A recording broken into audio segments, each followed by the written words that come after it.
since day one.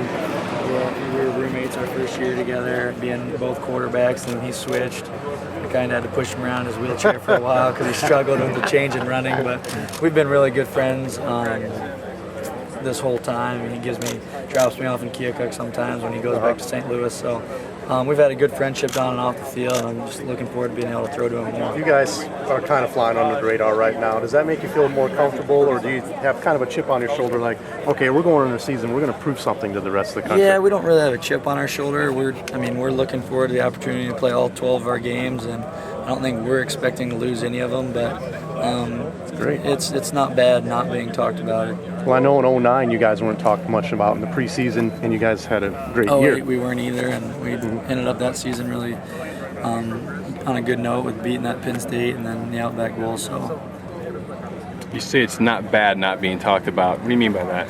Well, it's just we're more of a quiet outfit. I think we'd rather just kind of go hidden. We don't really talk about ourselves, and I don't think anybody on this team pays enough attention to the news and the outlets and the predictions to know what they are saying. I know I don't. Maybe other guys on the team do that I haven't heard, but I don't pay attention to it. Have a great season, Vince. Thank you. Yep.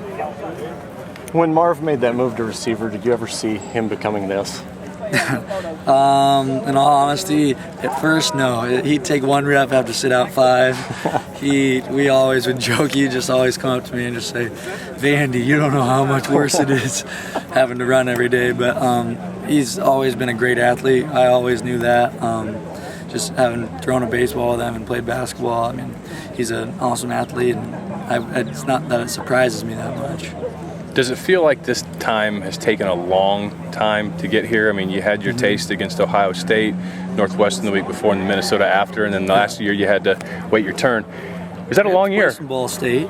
Okay, yeah, right. No, yeah, no. It's been a long time, but like I was saying earlier, it's something you kind of expect. You know that there's good players in front of you, and I've just got to learn more. That's the way I look at it. I've got to follow Ricky for 3 years and see him change from year to year to year, and the little things he tweaked. And I know all that learning experiences are going to help me this fall. Does it help you to maybe mentor some of the younger players at the position now and say, I've been where you've been? Yeah, definitely. I mean, I know I'm roommates with Jake Rudock now, and I know Rick really took me under his wing when I was his roommate my freshman year. So I'm just trying to bring him along as quick as he can handle it. And I know it's an overwhelming process when you first get here. It is for everybody, but being able to get those steps in early really helps.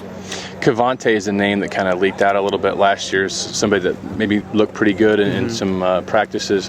What should Iowa fans expect from him? Well, I think that all those young guys at receiver, including the 2 guys coming in with Shumper and Cavante, and both guys come in, I think they're all great talents. They're all really hard-working guys, and I think we're all really excited to see what they're going to do this fall.